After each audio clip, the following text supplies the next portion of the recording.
2018 kita juga banyak dikejutkan sebenarnya kan dengan artis-artis yang harus berurusan dengan narkoba. 2019 juga ada yang menghebohkan. Ada yang lebih menghebohkan lagi. Kaget sih. Intinya kalau 2018 saya ngomongnya lebih ke arah bencana seperti apa, air dan pesawat jatuh. Tapi kalau 2019 nih kayak diem-diem kejeblos gitu, nggak ada tanda-tanda. Jadi kata kuncinya nih ya 2019 diem tapi ngejeblok gitu. Jadi nggak kelihatan dong dari luar. Kita tuh berarti harus gini, pesan dari alam semesta ya. Jadi kita kalau lagi ngelangkah lihat-lihat dulu deh. Misalnya nggak usah terlalu ngoyo, atau misalnya kita lagi kita ngobrol tapi orang itu nggak dekat, kita jangan buka our conversation kita yang baru dengan beliau. Karena kita nggak tahu nih 2019 ada yang real, ada yang fake, ada yang real, ada yang fake beneran. Jadi harus benar-benar lebih hati-hati. Itu ngambil keputusan. Gitu.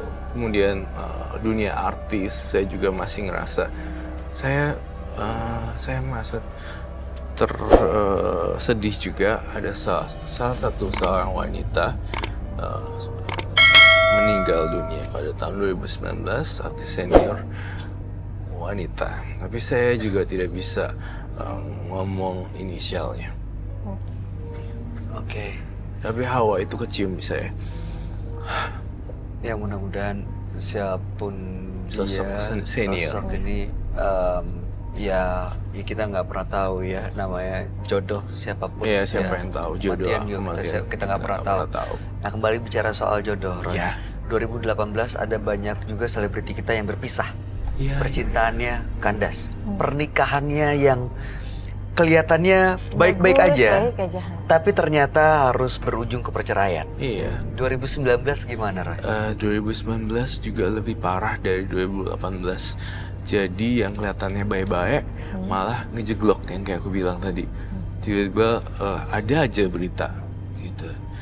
Dan yang kelihatannya urakan dan segala macem dikira bakal pisah, malah enggak.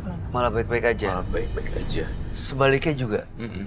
Terus sebaliknya juga gitu. Jadi ya itu ya, mungkin kelihatannya biasa-biasa aja tapi malah berantakan. Saya penasaran. Inisial lagi. Iya, ada ciri-cirinya nggak, Roy? Bocorin dikit. Ciri-cirinya. Jangan. Maksudnya ini soalnya jadi. Soalnya ini, maksudnya siapapun itu yang mungkin merasa atau disebut inisial atau ciri-cirinya, berarti kan harus lebih waspada menghadapi 2019 untuk menjaga pernikahannya. Ya sih, masalahnya saya bingung nih. Dia itu nikahnya tuh ala-ala. Apa nikah beneran? Nah itu masalahnya. Yang menjadi pertanyaan di benak saya juga sebenarnya. Makanya kalau disebut namanya pun, iya dia soalnya ini kan create. Nah itu, that's a very hard. Iya, saya bisa nangkap sih maksudnya apa. Jadi karena pernikahannya juga kita nggak pernah tahu beneran apa enggak. Ternyata tuh abal-abal. Kita nggak pernah tahu tentang itu. Oke. Roy, kita berangkat dari dunia selebriti. Dia Januari 2018 di awal waktu kamu bikin video di Paris itu, kamu juga cerita dan mengatakan bahwa itu ya ada kecelakaan, betul? Kecelakaan. Bukan di situ ya bikin videonya? Ada 2 video. Yang pertama di salah satu stasiun TV, kemudian kedua waktu vlog aku di Paris. Jadi aku bilang ada air. Nah, itu air besar. Dan tekanan air itu membuat potongan-potongan tubuh manusia. Pada kala itu saya ngomongnya seperti itu. Dan ya kita terkaget-kaget ya, dan kita berduka juga atas kepergian sahabat-sahabat dan saudara-saudara kita pada bencana pada waktu itu. Iya, itu dia di Palu dan di Lombok juga, juga. Ya, Donggala di Palu itu. Nah, Iya. waktu kamu melihat itu apa yang kamu lihat? Kita penasaran. Iya. Kalau saya penasaran, kamu juga pengen tahu nggak apa yang kamu lihat waktu itu? Jadi itu jadi dalam kepala saya itu kayak ngelihat satu adegan tapi terpotong-potong nggak full, zert gitu kayak berubah air, zert terus tiba-tiba ada orang mangap-mangap minta tolong, terus saya nggak zert gitu, orangnya kayak boneka gitu dan zert, saya ngelihat ada potongan tubuh gara-gara air bisa memotong semuanya dan bengkak. Oh iya, aku juga ngomong tentang bengkak loh. Kematian dan tidak diketemukan selama berhari-hari jadi bengkak, aku bilang. Nah itu dia tuh. Kamu ngeliat itu? Ya sekali lagi kita semua tentunya turut berduka cita ya. Berduka cita ya. Kejadian yang prihatinkan. Mudah-mudahan sih ke depannya tahun 2019. Tahan dulu. Saya pengen tahu soal 2019 apa yang kamu lihat. Dan saya yakin nih banyak pemirsa menembus mata batin yang ingin tahu bagaimana keadaan kita semua. Apakah ada bencana yang mungkin bisa terjadi, dan tentunya ini supaya membuat kita jadi waspada. Tapi sebelum itu dijawab dan dilanjutkan, saya mau balik lagi ke jimat-jimat ini dulu, Roy. Baik, siap. Saat jimat-jimat ini dari semua partisipan disita di ruangan, di menembus mata batin, di lock, di seal, disegel. Kan kamu bilang tadi masih ada yang menunggu tempat ini, menunggu jimat-jimat ini, ada yang sudah dinetralisir. Artinya karena banyak jimat, ada juga banyak penunggunya di situ. Betul. Nah, secara kasat mata yang kamu lihat, Roy, saat mereka dikumpulkan, itu ada apa aja di situ? Apa yang terjadi? Saat mereka dikumpulkan, yang saya lihat tadi itu semuanya sebenarnya jadi kayak bola energi, jadi nggak berbentuk utuh lagi. Namun setiap kali saya lihat jimat ini, ujung-ujungnya tuh ada gambar yang agak-agak scary.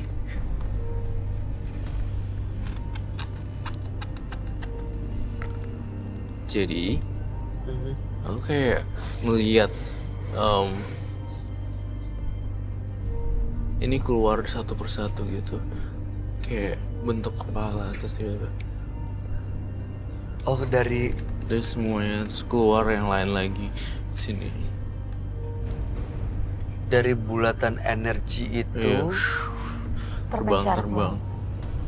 Ada kepala-kepala yang mau keluar dari situ. Iya, beneran.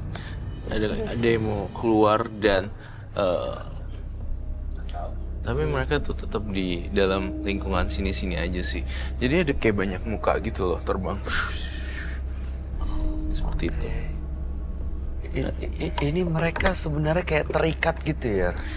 Mereka sebenarnya kayak terikat gitu dan pengen lepas. Tapi susahnya jadi mereka tuh gak bisa lepas juga. Ini kayak membentuk satu muka tapi tidak jelas, semua bentuknya muka.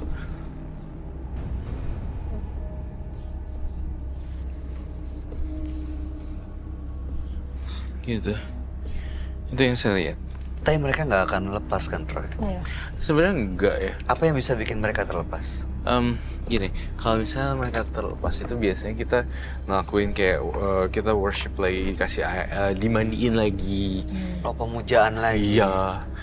Jangan lagi kita ambil, terus kita doa-doain lagi, itu akan muncul ritual. Bahkan mungkin hantu yang baru gitu. Akan ada juga yang baru. Iya, akan ada yang baru. Ini kan kayak rumah-rumah keong gitu, jadi mereka bisa dipakai untuk tempat tinggal. Ini saya penasaran sama yang ini, jimat ini boleh dibuka? Iya boleh. Itu apa ya? Saya juga mudah-mudahan sih nggak menyeramkan nih. Apa itu? Ini peti-peti gitu ya? Peti-peti. Iya. Aku ingat tentang ini. Saya buka ya. Buka. Oh my god, ini. Kau pernah ngeliat ini nggak? Itu jenglot. Jenglot. Belum pernah ngeliat sih seumur umur. Ini baru lihat. Mau ngeliat? pakai sapu tangan. Oke. Aman kok. Ya. Pakai gloves. Oke. Jangan jatuh. Konon ini adalah raganya orang yang punya kemampuan kesaktian, Oke. tapi dia nggak bisa ditelan bumi. Iya. Dia meninggal, kubur, tapi nggak bisa ditelan bumi. Oke. Jadi seperti ini, dan banyak yang menyalahgunakan, justru dirawat, dipuja, diritualin, akhirnya malah diisi sama makhluk-makhluk halus. Berarti ini sebenarnya sosok orang kan Jenglot tuh? Kayak sosok. Sebenarnya sosok manusia. Masih hidup masih Roy? Enggak lah. Itu tapi bisa kita cek di rongsen otopsi. Ini rambutnya apakah memang sepanjang itu ini? real atau tidak. Oh, bisa di ronsen. Bisa, Ada yang real, ada yang palsu real, juga ada ya? yang palsu. Pasti banget. Karena yang asli tuh kayak ada tulang belulangnya. Oh, ada yang ada tulangnya. Ya, Oke. Tapi orang biasanya memelihara jenglot itu untuk apa? biasanya tuh mereka pelihara jenglot untuk kayak kekayaan, nyari duit instan, kebuka sendiri. Itu apa lagi? Tanah kuburan ya. Oke. Aduh. Oke, kalau tanah kuburan ini apa Roy biasanya? Jadi Jadi benar gak sih tanah kuburan bisa mematikan kayak karir seseorang gitu? bener banget. Bener Dan ya? awal aku nggak percaya, tapi beneran kok bisa gitu ya. Jadi ada satu orang juga nyebarin tanah kuburan ke tetangganya, akhirnya bisnisnya turun jauh dan bangkrut gitu. Yeah. Ada kan 2 partisipan yang berantem Yeah. seperti itu. Banyak yang kayak gitu. Dan memang Karena itu aku taunya karena pernah terjadi di dulu ibuku sama kakakku pernah buka satu tempat makan. Terus karena di situ persaingannya agak-agak menyeramkan, tiba-tiba ditemuin lah si tanah kuburan itu. gitu Ada ya. yang Iya, lempar. Ada yang lempar. Iya, iya. Tuh pas ditanya ke orang yang mungkin bisa, oh ini untuk ngejatuhin bisnis. Aku ingat banget, aku pernah gergetan sama jenglotnya. Dan aku gitu-gituin keluar darah semuanya. Oh ya? Ya, dan you know what? Pas aku pulang ke rumah, teror mulai terjadi. Charger aku meleduk, aku ketinggalan barang aku, dan aku nggak mau percaya, tapi tiba-tiba, iya memang itu banyak kejanggalan. Gara-gara melakukan hal itu. Ya, ban mobil aku mogok dong waktu itu. Gara-gara Buntung semua. patahin jenglot itu. Iya. Nggak mau percaya tapi kejadian. Nggak percaya. Iya, susah ya. Itu lebih kecil. Itu apa ya? Oh, itu lebih kecil, nggak bisa berdiri Lebih ya? kecil. Jenglot-jenglotnya. Iya. Oke. Koleksi jenglot. Tapi saya mau nanya ya, Roy. Maksudnya ini mungkin pertanyaan pemirsa juga, dan saya juga sering mendapatkan ini di sosial media. Pengen tahu, selama ini kan Roy kamu ngambil jimat, nyita jimat. Kadang-kadang juga ada yang sampai ada partisipan yang adu ilmu segala macam, dan kamu sering juga tuh menghancurkan jimat-jimat di sini, dibakar apa segala macam. Kamu sendiri begitu pulang, ada efeknya nggak sih? Ada yang dirasain nggak? Jujur ada, tapi karena saya tipikal orang yang cuek, akhirnya malah nggak berasa kalau diganggu. Maksudnya gitu loh. Tapi yang ngeganggu banget yang waktu itu yang aku acak-acak jenglot, aku nggak, ya aku intinya ngacak-acak. Mobil ban aku mogok, kemudian charger meledak dan barang aku ketinggalan. Itu sih, jadi aku jadi kayak itu aja pengalaman yang paling itu. Oke, itu kan pengalaman yang mungkin nggak ke badan ya. Iya. Kalau di badan ada pengaruhnya nggak? Saya sih nggak ngerasa ada pengaruhnya, tapi yang seperti saya bilang ke Bayu, kadang saya kecapean kayak gitu, energi itu keserap dengan hal-hal kayak gini. Iya. Nggak, soalnya saya banyak banget apa pertanyaan itu, Roy nggak apa-apa tuh. Gini, apa takut khawatir sakit, cedera, atau dalamnya ada yang kenapa-napa masalah. Tapi nggak apa-apa ya. Tapi so far sih aman, nggak apa-apa. Soalnya takut ini menimbulkan malah konsekuensinya ke kesehatan kamu sendiri. Tapi nggak apa-apa ya so far ya. Selama kita niatnya baik, Terus kita juga being positif aja, kayak bener-bener pura-pura gak ada apa-apa aja. Jadi kita tuh nggak kesugesti, dan masuk sugesti mindset jadi deh. Makanya kita harus pinter-pinter bermain dengan pikiran kita. Nah, itu waktu awal-awal di Menembus Mata Batin, saya tuh belum bisa matur mindset itu. Kamu ingat gak sih waktu awal itu dulu ya, Roy? Pulang dari sini, ke parkiran masuk mobil, begitu nyalain mobil, belum nyala mesinnya, baru kontaknya nyala gitu. Pintu mobil itu kekunci, tiba-tiba prek. Terus kebuka lagi, prek. Terus prek gitu. Terus sampai itu saya bingung dan saya videoin. Dan akhirnya ya karena saya bisa baca, coba baca apa yang saya bisa. Lama-lama makin pelan, terus berhenti. Iya, saya tahu tentang itu waktu itu.